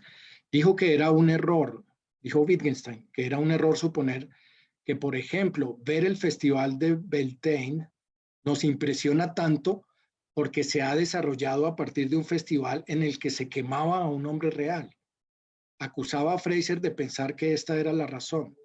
Dijo que nuestra perplejidad ante la impresión que nos produce no disminuye exponiendo las causas por las cuales apareció el festival, sino que se atenúa al encontrar otros festivales similares. De nuevo, aquí hay bueno, varias cosas que resaltar y ahora sí termino en serio. Una es que, digamos, hay una pregunta que Wittgenstein piensa que es la pregunta de Fraser, que le inquieta a Fraser y que le interesa a Wittgenstein también, y es la pregunta de ¿por qué este festival me impresiona como me impresiona? Creo que Wittgenstein dice de algunos de estos ritos que Fraser relata, Fraser lo relata de manera que deja claro que encuentra algo siniestro, algo como terrible en esos ritos. Y entonces se pregunta, ¿por qué ocurre esto? Si es esa impresión como de algo siniestro la que le lleva a preguntar, ¿por qué ocurre esto? ¿Por qué esta gente practica estos ritos? Y esa pregunta, ¿por qué es ambigua? ¿Por qué puede ser una pregunta por las causas? Y así la entiende Fraser. Entonces se pone a averiguar por el origen, ¿no? Es que esta práctica se practica porque antes se practicaba esta y estos heredaron esta práctica de estos y estos de estos y así. Y va como por una cadena histórica causal hasta un rito originario y encuentra que hay un sacrificio. Y entonces lo que dice Wittgenstein es, no, si Fraser piensa que lo que explica que la práctica, o lo que aclara que la práctica nos parezca siniestra, es que tuvo su origen en un sacrificio, no, ahí está equivocado Fraser. Porque no se trata de encontrar causas, y aquí nuevamente está la separación de la ciencia, lo que hace la ciencia, que es buscar causas, y lo que hace, no sé, lo que se hace cuando uno trata de aclarar el sentido de un fenómeno, por ejemplo, de uno de estos ritos que quiere explicar Fraser. Y lo que quiere nuevamente Wittgenstein es mostrar que la ciencia no nos, y la búsqueda de causas no es lo pertinente para aclarar el sentido de un fenómeno, sino lo pertinente es hacer comparaciones, lo que dice aquí al final. Digamos, nuestra perplejidad ante esa impresión, o sea, ¿por qué me parece esto siniestro? Eso se atenúa al encontrar otros festivales similares. Y luego, bueno, no está aquí en el pasaje que cito, pero luego él resalta muy expresamente, sí, se trata de comparar el rito con otros similares, así no sean el origen de ese otro rito. Así me los invente yo y los ponga junto a este. El punto es que a través de esas comparaciones yo puedo nuevamente como resaltar un aspecto en el rito que lleve a la persona a decir, como si fulgurara un aspecto, a decir, ah, claro, si esto es un sacrificio, y ya entiendo por qué me parece tan siniestro. Entonces, ahí está como la propuesta de Wittgenstein de un tipo de comprensión que no es científica y causal, sino que se basa como en un arte de la comparación o algo así, y que Wittgenstein considera apropiada para preguntas que no son de carácter científico, sino que tienen que ver con la comprensión de ritos, con la comprensión, en el caso de Freud, de chistes, de sueños, con la comprensión de fenómenos estéticos, de hechos a los que les damos significación moral. Sí, todo eso está en el lado de, para ponerlo así como de manera simple, está en el ámbito del sentido y no en el ámbito de las causas. Y es una separación que Wittgenstein todavía quiere hacer. Bueno, esas eran las otras diapositivas, Wendy. Y ahora sí, preguntas. La primera es de Ale MKZD. ¿Existe literatura sobre la posible relación del Tractatus o de Wittgenstein mismo con el misticismo judío-cristiano? También veo cierta conexión con Spinoza. Sí, yo no la conozco muy bien, no puedo dar recomendaciones concretas, pero sí hay literatura. Es decir, incluso algunas personas que escriben sobre Wittgenstein han observado un poco en broma, un poco en serio, que si uno pone como una especie de título de un artículo, Wittgenstein y X, y reemplaza X por Spinoza, por Epícteto, por infinidad de nombres, uno encuentra como alguien que ha escrito sobre eso. La literatura secundaria sobre Wittgenstein es enorme y sí, hay artículos. Sé, por ejemplo, que recientemente dos profesores de la Universidad del Rosario, Wilson Herrera y Carlos Cardona, dictaron un curso sobre Wittgenstein y Spinoza y seguramente usaron literatura en la que hay comparaciones entre Wittgenstein y Spinoza. Y sobre Wittgenstein, sí, pues de hecho Wittgenstein dictó también unas clases sobre la creencia religiosa. Esto aparece en un libro que se llama, ¿cómo es? Lecciones sobre estética, psicología y creencia religiosa. La última parte sobre creencia religiosa. Y Wittgenstein, cuando discute creencia religiosa, los ejemplos que da son, por ejemplo, la creencia en el juicio final, las imágenes de Dios que se usan en la tradición cristiana, etc. Entonces, Wittgenstein mismo escribió sobre la creencia religiosa desde esa perspectiva y y hay mucha literatura sobre lo que Wittgenstein escribió sobre la creencia religiosa. Otra, bueno, es como un comentario, pero es de Julián Palma. Dice, la ética para Wittgenstein es como el ser para Gorgias. Si existe, no puede ser comunicado. Tal vez vivimos en una especie de soledad eterna, en que experimentamos algo que nunca podremos de verdad expresar. ¿Usted qué opina de este comentario, profesor? Digamos, Wittgenstein no creo que sea tan escéptico acerca de la existencia de la ética como Gorgias pudo haberlo sido acerca de la existencia del ser, aunque bueno, tampoco es claro que Gorgias lo haya sido. A veces hay intérpretes que piensan que Gorgias lo que hacía era como unos juegos dialécticos para mostrar que con el tipo de argumentación que utilizaban Parménides y los eleatas, él podía llegar como a conclusiones muy diferentes a los de ellos, pero quién sabe qué tan comprometido estaba con esas conclusiones. Pero bueno, lo que quiero decir es que el punto de Wittgenstein no es tanto que si la ética existe no puede ser comunicada, sino que no es comunicable. Y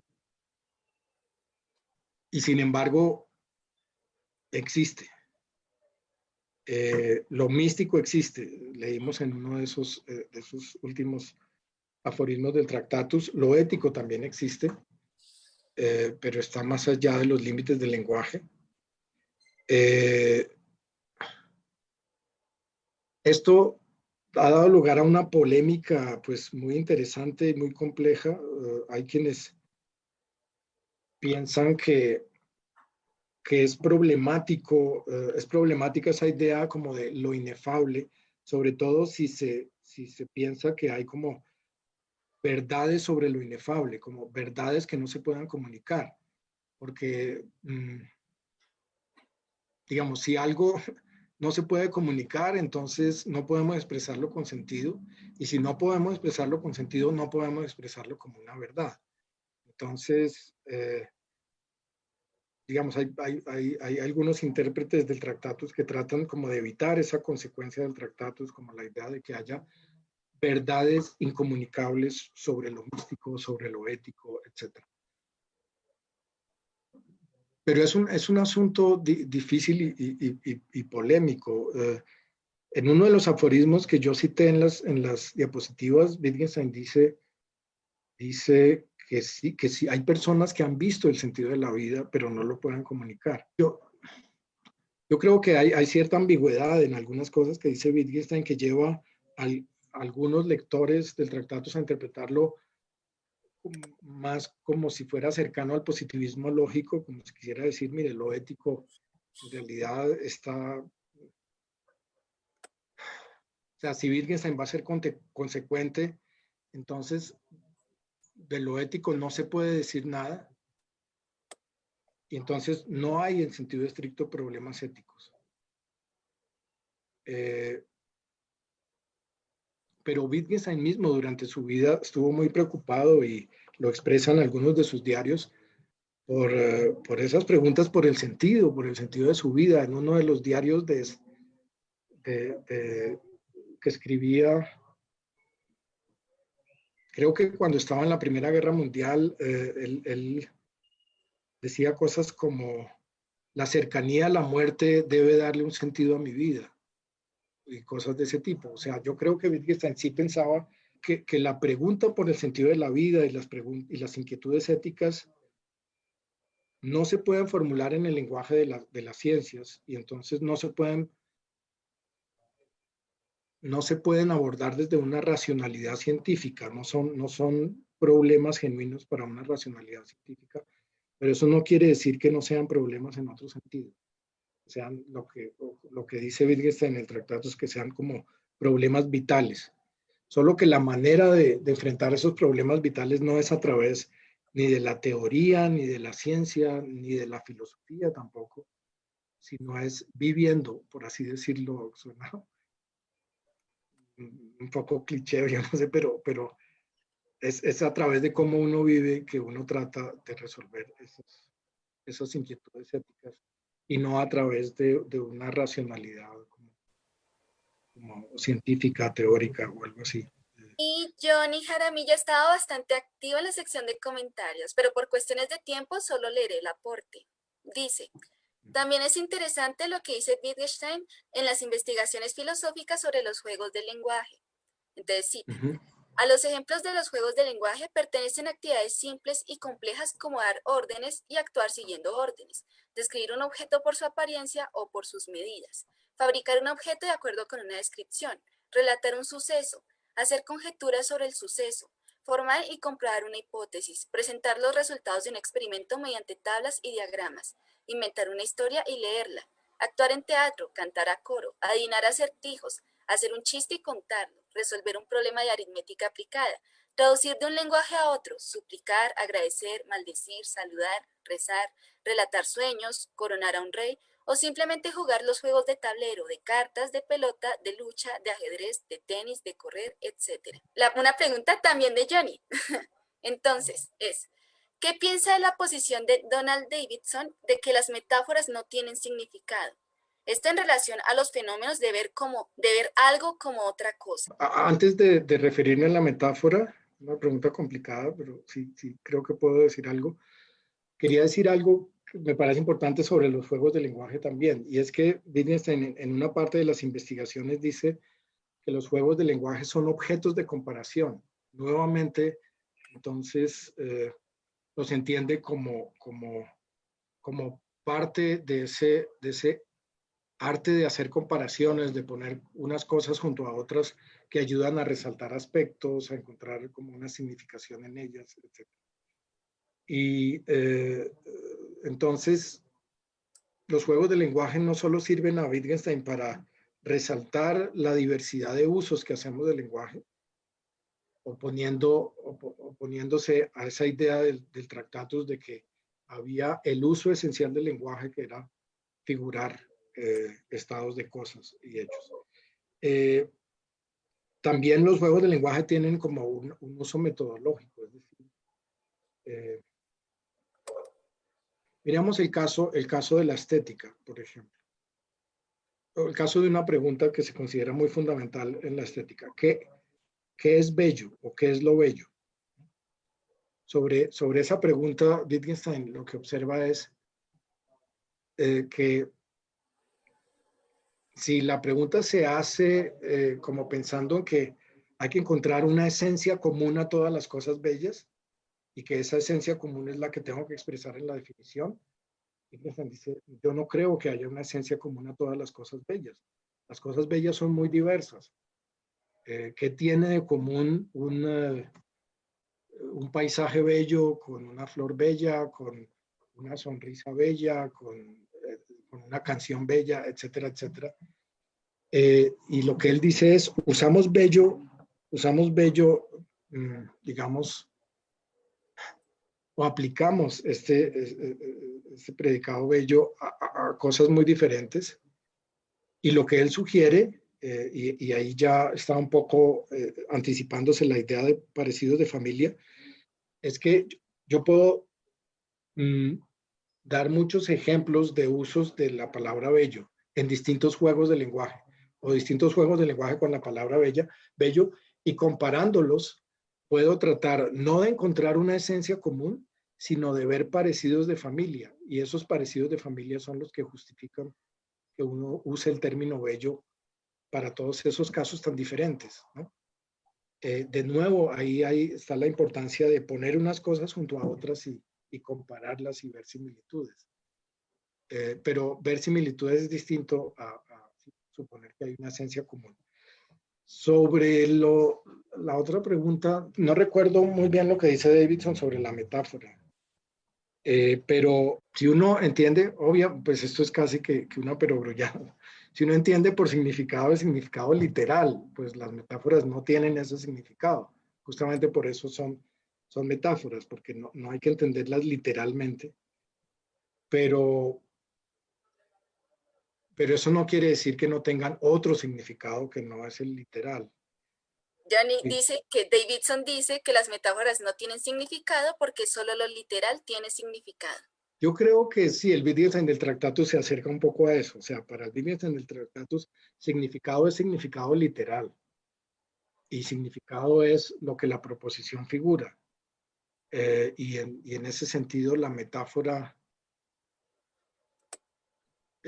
si no tiene significado literal, no tiene significado, pero las metáforas y las imágenes y las analogías, como se ha sugerido en la charla, juegan un papel central en el pensamiento tardío, llamémoslo así, de Wittgenstein, y la noción de significado ya no es tan estrecha como la del Tractatus, y yo creo que para el Wittgenstein tardío las metáforas tienen significado, y tienen un significado que permite expresar algo que tal vez expresado de manera literal,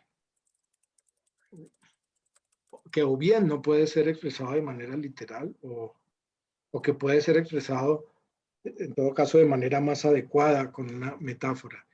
Y para conectar esto con lo de la creencia religiosa que decía antes, este es un ejemplo para Wittgenstein. Las creencias religiosas no deben ser entendidas literalmente. Si son entendidas literalmente, son en realidad supersticiones y no creencias religiones genuinas. Por ejemplo, que va a haber un juicio final, dice Wittgenstein, eso no quiere que vaya a haber un juicio final, o el que cree que va a haber un juicio final no cree literalmente que después de muertos vamos a volvernos a levantar y a comparecer ante un juez o algo así. No, pero el que no tenga ese significado literal, la creencia no quiere decir que no tenga sentido alguno. Sí tiene sentido, y Wittgenstein dice, tiene sentido no como un enunciado acerca de hechos que van a ocurrir después de nuestra muerte, sino como una especie de imagen o metáfora, si se quiere, una imagen que orienta nuestra vida, que nos dice algo sobre la responsabilidad, sobre cómo debemos vivir. Por ejemplo, no sé, que si tengo la tentación de robarme un libro en una librería y nadie me está pillando, pues no debería hacerlo, así no, así nadie me pille ni me castigue, porque tenemos una responsabilidad como más allá. Pues Wittgenstein conecta la idea del juicio final con esas cosas y piensa que es una expresión metafórica como de ciertas reglas, podríamos llamarlos así, para conducirnos en la vida. Y entonces, por supuesto, lo metafórico tiene mucho sentido, y en el caso de la creencia religiosa, o el caso de la creencia religiosa es un caso como importante para Wittgenstein. La de David Andrés XD. Aparece la frase: un esteta describe un uso de la expresión obra de arte. Hasta ahí va la frase. La pregunta es, ¿sería esta la forma en la que se juega el juego de la persuasión en el razonamiento ético-moral? Yo sí creo que hay una relación, digamos, voy a tratar de ser breve. Sí, hay como discusiones que parece que son importantes entre, no sé, estetas o llamémoslos críticos de arte, o bueno, eh, acerca de si algo es una obra de arte o no. Eso parece ser como una pregunta importante en ciertas discusiones. Sí, no sé, pone una cáscara de banano, no sé dónde, y dice que eso es una obra de arte, o si es una obra de arte o no es una obra de arte. Y bueno, de nuevo, el punto es, no podemos apelar, según Wittgenstein, a una definición de obra de arte que nos diga todas las obras de arte son las que satisfacen esto y esto, las que tienen esta esencia. ¿Sí? De nuevo, Wittgenstein, la idea de Wittgenstein sería, lo que llamamos obras de arte son cosas muy diversas que tienen parecidos entre sí. ¿Sí?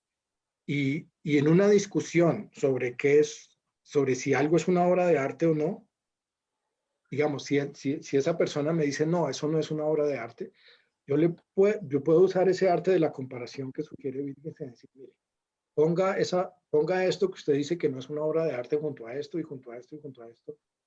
Usted llamaría a estas obras de arte y no ve que hay parecidos relevantes entre eso que usted llama obras de arte y esto que no llama obra de arte.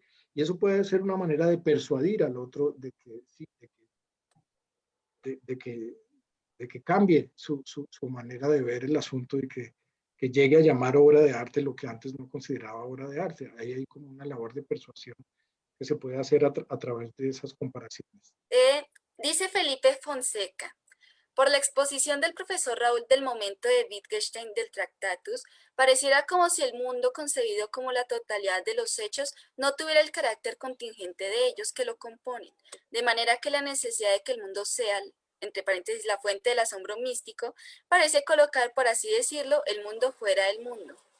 Esa aparente paradoja solo parecería resolverse en principio si se diera inteligibilidad a la pregunta de por qué existe el mundo y no más bien la nada, por decirlo en una fórmula medio poética y fenomenológica.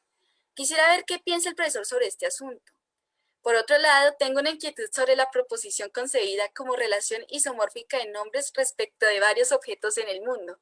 ¿Cómo caen ahí las proposiciones en que solo se predica o conceptualiza un objeto bajo cierta característica y no se ponen en relación nombres, objetos en un estado de cosas? Los hechos son contingentes para el Wittgenstein en el Tractatus. Que yo tenga, como en el ejemplo, que yo tenga puestas las gafas o que tenga este lápiz en la mano, podría no haber ocurrido, ¿no? Podría estar ya dormido en mi habitación sin las gafas y sin ningún lápiz en la mano. Entonces, los hechos son contingentes en ese sentido. Se dan, pero podrían no haberse dado. La existencia del mundo parece ser, sí, algo que no es contingente. O sería, para Wittgenstein, algo que no es contingente. O sea, ¿podría no existir el mundo? Es que sí, ni siquiera la pregunta ni siquiera es muy clara. ¿Qué quiere decir que no existiera el mundo? ¿No?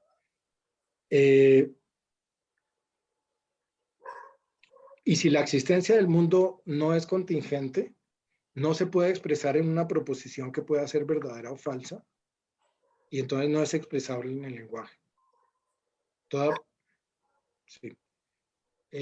Toda proposición con sentido describe estados de cosas que pueden darse o no darse, entonces toda proposición debe poder ser verdadera o falsa. Ahí hay como un problema que Wittgenstein tiene que lidiar con él y lo hace en el Tractatus, y es, bueno, y lo que llamamos las proposiciones que son verdaderas a priori, y él trata de explicar que no son en sentido estricto proposiciones, las de la matemática, las de la lógica, etc. Bueno, eso por un lado. Y de nuevo, como una comparación con los estoicos hacían una distinción importante entre lo que depende de nosotros y lo que no depende de nosotros.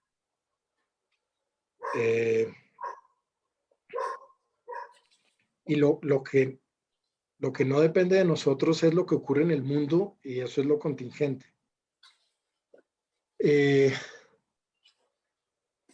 Y también los estoicos pensaban que lo ético tenía que ver no con lo contingente, que es lo que no depende de nosotros, sino con lo que sí depende de nosotros, y lo que sí depende de nosotros es cómo nos representamos eso que ocurre en el mundo. Ahí hay una similitud con Wittgenstein. Lo ético tiene que ver con cómo vemos, qué actitud tenemos ante el mundo, y eso no depende de cómo sea el mundo. Esa es la idea. Yo no digo que sea, pues, que sea inmune a objeciones. De hecho, hay cosas que parecen muy problemáticas ahí en esa idea, pero esa es la idea de Wittgenstein. Una cosa que es problemática es, o sea, que una persona que vive en la miseria, ¿no? Y eso, simplemente adoptando una manera de ver esos hechos, puede llevar una vida feliz, aunque vivan unas condiciones terribles. ¿Cómo responder a eso? Es difícil, realmente. Es una pregunta, una cuestión que a veces se le hace a los estoicos y que se le podría hacer también a Wittgenstein. Y muy breve sobre lo otro. Para Wittgenstein, y eso también es un asunto como de la lógica, pero para Wittgenstein, esas proposiciones que no expresan relaciones entre objetos, entre por lo menos dos objetos, sino que parece ser como un solo objeto y un predicado, según Wittgenstein, esas proposiciones deberían poder ser analizadas hasta llegar a esas proposiciones que él llama elementales básicas y que sí todas son de la forma, sí, varios nombres en relación, lo cual significa que los objetos nombrados están en cierta relación también en la realidad.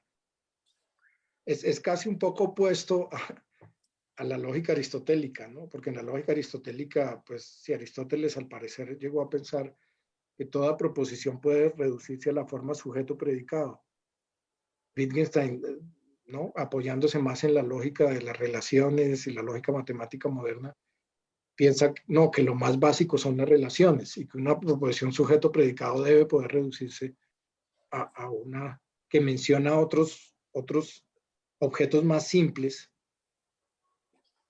y relaciones entre ellos. La persona que es la primera pregunta hace una segunda pregunta y es, ¿hasta qué punto tiene sentido leer el Tractatus como una descripción detallada de los juegos del lenguaje científico y de los límites de los juegos del logicismo? Esto para profundizar en una lectura que no nos obliga a separar el pensamiento de Wittgenstein tan tajantemente, y en cambio nos muestre su pensamiento en una línea evolutiva con las investigaciones filosóficas y el resto de sus trabajos. Sí, hay esa sugerencia de considerar si digamos, la función esencial del lenguaje como se la concebía en el Tractatus, como un juego de lenguaje entre otros. El lenguaje, sí, entonces de figurar hechos, de representar hechos, pero entonces habría más juegos de lenguaje.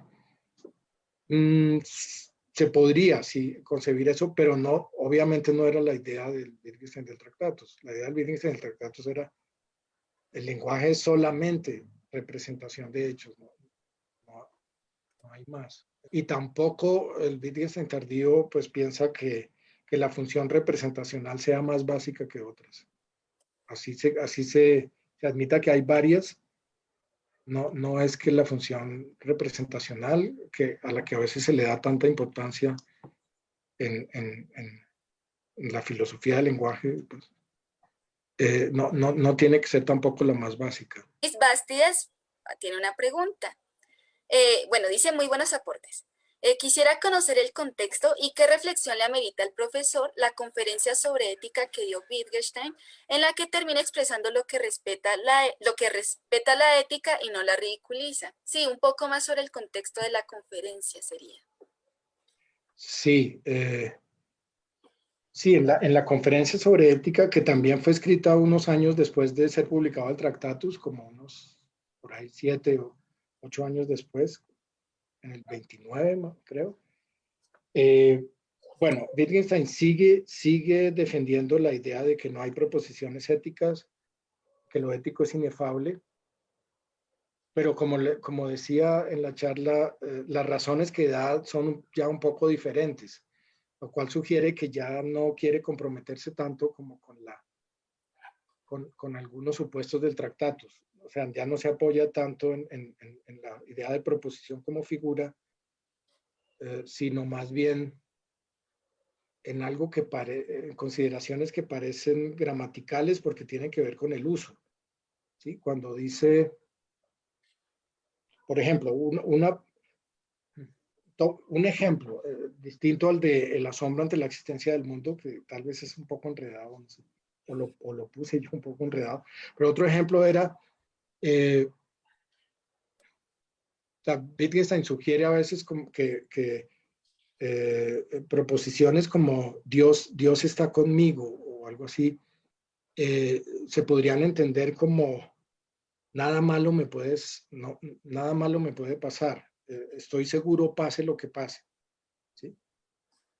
Y eso, bueno, que para Wittgenstein sería una proposición de carácter religioso y tal vez también ético en un sentido amplio de ética, dice, eso no tiene sentido. Es como cualquier otra proposición ética, eso no tiene sentido. Yo no puedo decir, estoy seguro, pase lo que pase, porque no, pero nuevamente las consideraciones son gramaticales. Solo tiene sentido decir estar seguro, que uno se siente seguro o que está seguro, cuando sabe que hay cosas que no le pueden pasar. Entonces, estoy seguro porque pues el candado, el candado de mi puerta es inviolable y entonces no va a entrar nadie así a robar. Por eso estoy seguro. O estoy seguro porque, no sé, la persona que me quería hacer daño pues está muy lejos. Estoy seguro por siempre el estar seguro como está condicionado a que hay ciertas condiciones que se dan.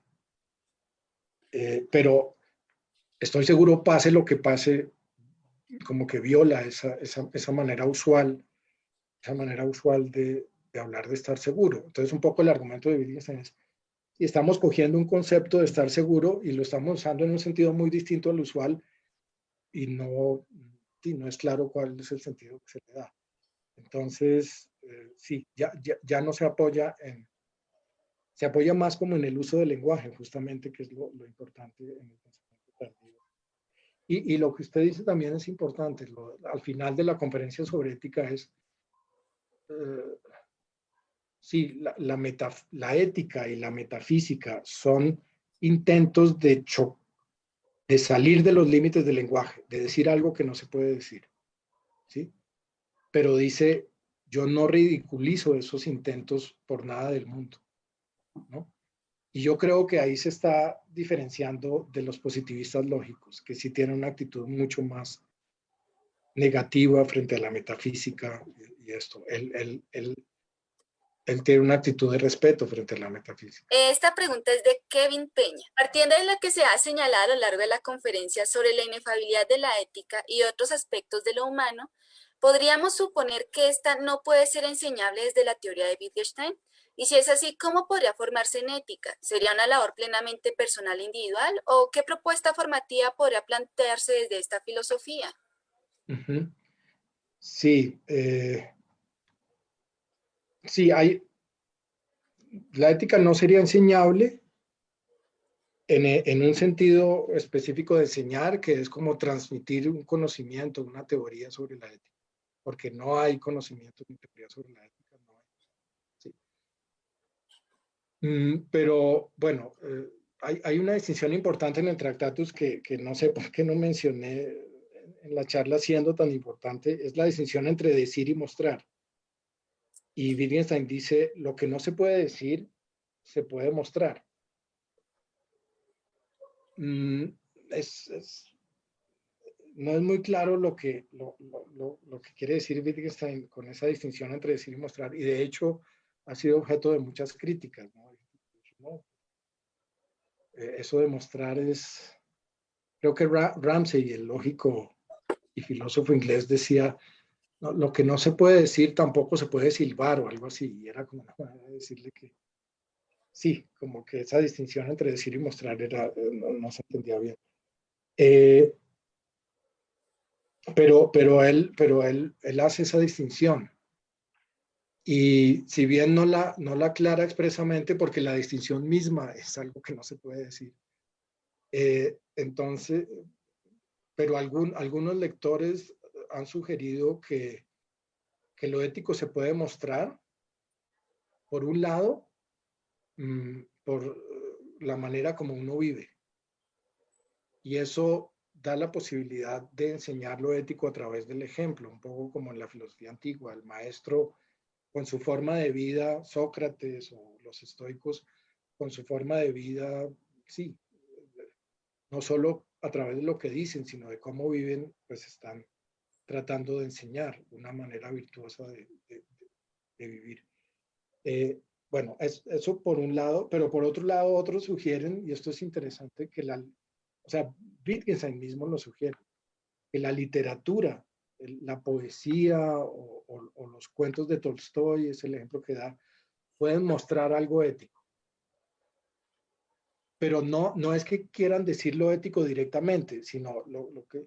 Es más, Wittgenstein le critica a Tolstoy que haya escrito ese ensayo que es el arte, porque es un intento, es lo que Wittgenstein llama el parloteo que él quiere acabar. Es como una manera de tratar de hablar sobre lo ético y en ese caso es mejor guardar silencio. Pero ¿cómo se muestra lo ético en algunos cuentos de Tolstoy? Wittgenstein dice es, cuando Tolstoy no empieza a hablar de lo ético, del arte, sí, o de la estética, del arte, etcétera, sino cuenta un cuento de unos peregrinos que hacen un viaje y que les pasa esto y lo otro, cuando se limita a relatar hechos, que eso sí se puede hacer con sentido, ahí de pronto puede estar mostrando algo ético, pero es como si hubiera un significado literal, estoy diciendo si el peregrino caminó y eso, pero como si ese significado literal también mostrara algo de una manera indirecta. Y entonces ahí se abre una posibilidad, pero obviamente es algo que tocaría pensar con cuidado, examinar con cuidado. Se abre la posibilidad de que a través del arte, que el arte sea una manera importante y la literatura una manera importante de, o, o, sí, de formar moralmente a una persona, de algo así, de mostrar algo ético, de comunicar algo ético. La última pregunta es de John Bano y nuestro querido amigo John. Un saludo. John, hola, sí, gracias. Dice, profe, quizá el buscarle un sentido a la vida no es ya ese en sí mismo un acto que implica un cierto sentido. Por ejemplo, incluso antes de buscarlo en medio de la Primera Guerra Mundial, estando cerca de la muerte, el autor ya antes se la había puesto.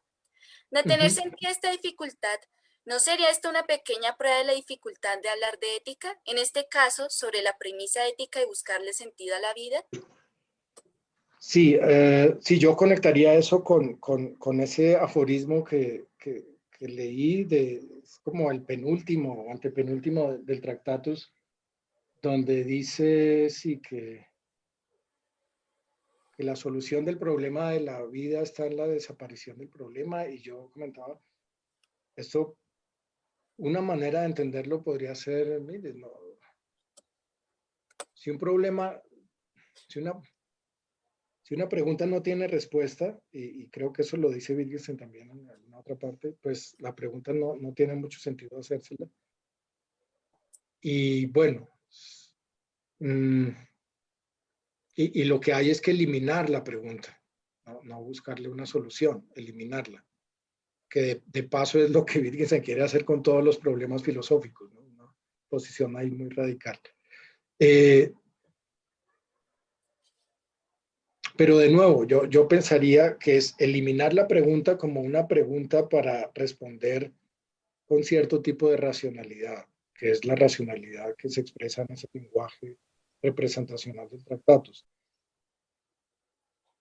Pero puede ser una pregunta, sí, o un problema que Wittgenstein quiera tratar de resolver de otra manera. O sea, un poco la idea de Wittgenstein, mira, si tienes inquietudes sobre el sentido de la vida, el valor de la vida, no te pongas a leer tratados sobre ética ni nada de eso, sino hay que hacer otras cosas. Lo que él hizo puede ser un ejemplo, ¿sí? Esto de la cercanía a la muerte va a dar un sentido a mi vida, y eso no era ahí como el filósofo como especulando ociosamente, no, Wittgenstein estaba atormentado por ideas de suicidio y todo, y el problema